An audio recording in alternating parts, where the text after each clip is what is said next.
कहानी शुरू होती है निर्मला निवास से, जहां निर्मला अपने दो बेटे, बड़ी बहू और पति के साथ रहती थी।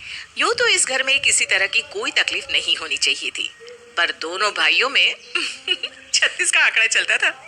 दोनों ही एक दूसरे की शक्ल देखना नहीं चाहते थे, जिस कारण निर्मला हमेशा दुखी रहती। एक सुबह जब प्रमोद और निर्मला डाइनिंग टेबल बैठकर चाय पी रहे थे, तभी उन्हें अपने बेटों के लड़ने की आवाज सुनाई देती है। तुझे ही बेटे की आग थी, उससे अच्छा दो बेटियां हो जाती तो अच्छा था। मानो दोनों ब्याह करके अपने घर चली जाती, पर 2 दिन में अगर घर पे लौट कर आती तो घर में खुशियां होती, ना कि तुम्हारी बेटों की तरह घर में कलेश होता। जब देखो इनकी शक्ल पर 12 ही बजा रहता है। आप तो ऐसा कह रहे हैं जैसे मैंने अकेले ही बेटा जन्म दिया। अरे मुझे तो बच्चा चाहिए ही नहीं था, पर आपकी माँ को लगा कि अगर मैं पढ़ाई पूरी कर लूंगी तो इस घर में टिकूंगी ही नहीं। मेरी पढ़ाई छुड़वाकर जबरदस्ती बच्चा पैदा करने के लिए कहा गया मुझसे। बेटा चाहिए, बेटा चाहिए। ऊपर से जब आनंद पैदा हो चुका था, उसके बाद सासू माँ मुझे कहने आई, लगता है बहू बांझ है जो दूसरा बच्चा नहीं होता। तब जाकर मुझे दूसरे बच्चे की सोचनी पड़ी, वरना मुझे कोई शौक नहीं था दो बच्चे पैदा करने का, वो भी ऐसे जो एक दूसरे को काटने दौड़ते हो। और जिसके लिए तो फट से मना कर देती हो, इसके लिए नहीं कर सकती थी क्या? अब जाओ अपने बेटों को समझाओ। अरे क्या समझाओ, दोनों मेरे सुनते कहाँ हैं? प्रमोद और निर्मला आपस में झगड़ रहे होते हैं, तभी वहां प्रिंस आकर कहता है, मुझे इस घर में नहीं रहना मम्मी, ये रोज रोज का ड्रामा मुझसे बर्दाश्त नहीं होता। मैं अपना बिजनेस अलग सेटअप कर लूंगा, दुकान में मेरा जो हिस्सा बनता है मुझे दे दो। तो कर लो ना, यहाँ क्यों बैठी हुई हो? क्योंकि तुम्हें बिजनेस से बैठे बैठे फायदा मिल रहा है। बाहर जाकर कौन अपनी डिग्रियों को लेकर यहाँ से वहाँ भागे, कौन पसीना बहाए? बैठे बैठे भाभियाँ रोटियाँ डाल देती है, माँ है जो सेवा कर देती है, भाई है जिसके तुम पैसे खाकर अपनी जिंदगी चला रहे हो। अरे तो कौन जाए बाहर इतना सब छोड़कर?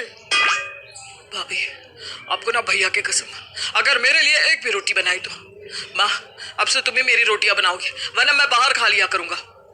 ये कहकर प्रिंस गुस्से में बाहर चला जाता है। मुझे तो लगता है अब हमें प्रिंस की शादी करवा देनी चाहिए, वरना जब तक रानी खाना बनाएगी तब तक इसे खाने को लेकर भी झंझट होती रहेगी।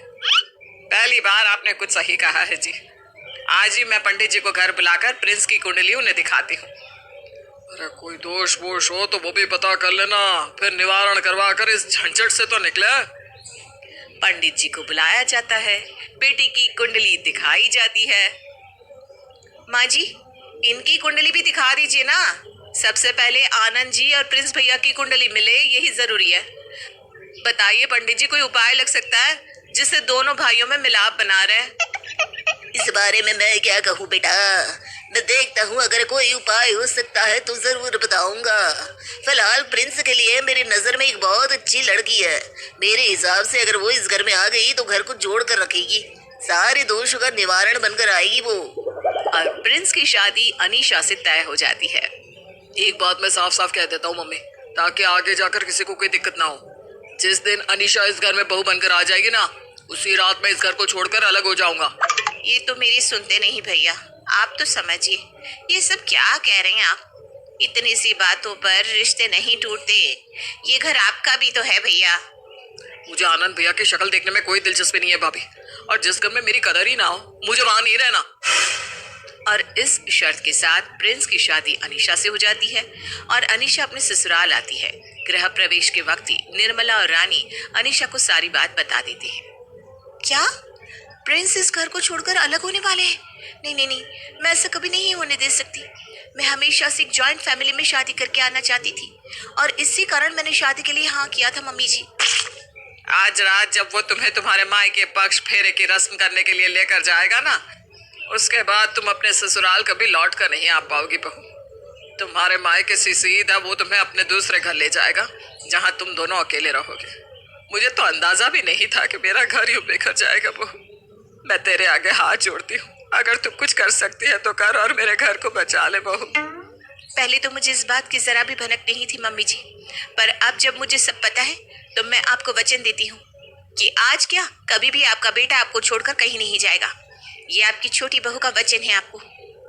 पूरा दिन रस्मों में ही गुजर जाता है और शाम के वक्त प्रिंस अनीशा से कहता है, चलो अनीशा तैयार हो जाओ, तुम्हारे मायके भी तो जाना है ना रस्म पूरी करने के लिए। रस्म? ओहो, लगता है मम्मी आपको बताना ही भूल गई कि हमारे घर में ये रिवाज है कि बेटी पहले 1 महीने ससुराल में रहेगी, उसके बाद ही उसके पग फेरे की रस्म होगी। व्हाट? ये सुनकर प्रिंस हक्का बक्का रह जाता है। हॉल में बैठी निर्मला और रानी हर वक्त अनीशा के कमरे के दरवाजे के खुलने का वेट कर रही थी। तभी अनीशा बाहर आती है और अपनी सास को आंख मारते हुए कहती है, चलिए मम्मी जी, रसोई में चलते हैं। तुमने ये अजूबा कैसे किया? देवर जी रुक कैसे गए? देखिए, अब बस आपको वही करते जाना है जो मैं आपको बताऊंगी। हर वक्त बस घूम फिर कर हर चीज का इल्जाम प्रिंस पर डालते रहिएगा, वो भी जेठ जी के सामने।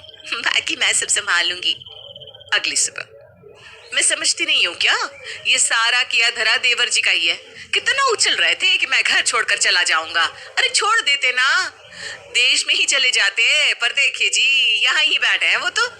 अरे ऐसी बात नहीं है, वो छोटी बहू के घर में कुछ अलग नियम चलता है जिस कारण उसे यहाँ रुकना पड़ा। बिजनेस तो वैसे ही उसने अलग कर लिया है। ये अच्छा हुआ। वैसे भी पूरा बिजनेस तो आप ही संभाल रहे थे, वो तो बैठे बैठे सिर्फ रोटियां तोड़ते थे। यह अनीशा प्रिंस से कहती है, पहले तो मुझे बड़ा मन था जॉइंट फैमिली में रहने का, पर यहाँ आकर मेरे तो सारे सपने ही टूट गए। यहाँ तो लगता है मानो कोई किसी से बात ही नहीं करना चाहता हो। कोई बात है क्या?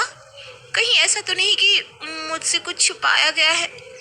जब से मैं आई हूँ आपने एक बार भी ना भाभी से बात की ना भैया से। अरे तुम भी ना अनीशा, ऐसा है तो चलो मैं अभी भाभी से बात कर लेता हूँ। प्रिंस फौरन आनंद के कमरे में जाता है। और भाभी, क्या बन रहा है आज नाश्ते में? मुझे क्या पता। ये क्या तरीका है रानी? ये बहू के सामने तुम कैसे बात कर रही हो प्रिंस से? अरे तो क्या हुआ? जब भी आप घर पर नहीं होते थे और मेरी तबीयत खराब होती थी तो देवर जी ही खाना बनाते थे ना, तो आज भी बना ले। अरे मुझसे क्यों पूछ रहे कि नाश्ते में क्या बनेगा? क्या मेरी गैर मौजूदगी में खाना प्रिंस बनाता था? मुझे तो पता ही नहीं था। उसी वक्त अनीशा जोर जोर से हंसने लगती है।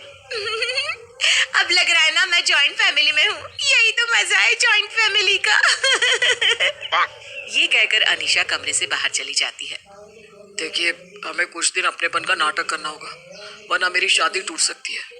बाद में मैं कोई बहाना बनाकर घर से अलग हो जाऊंगा, पर जब तक 1 महीने तक इस घर में अनीशा है, हमें एकजुटता दिखानी होगी भैया।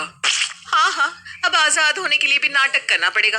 अरे मैं कर दूंगी भैया, कोई प्रॉब्लम नहीं है। झूठ मूठ का नाटक करने में दोनों भाइयों में असली प्यार जाग जाता है। और 1 महीने के बाद, प्रिंस चलो ना चलते हैं, आज पूरा 1 महीना हो गया। 1 महीना हो भी गया? तू वापस आएगा ना प्रिंस? मैं तो कभी गया ही नहीं भैया। यूं तो सुना था कि बहुएं घर तोड़ती हैं, पर निर्मला निवास की दोनों बहुओं ने टूटे हुए घर को जोड़ दिया।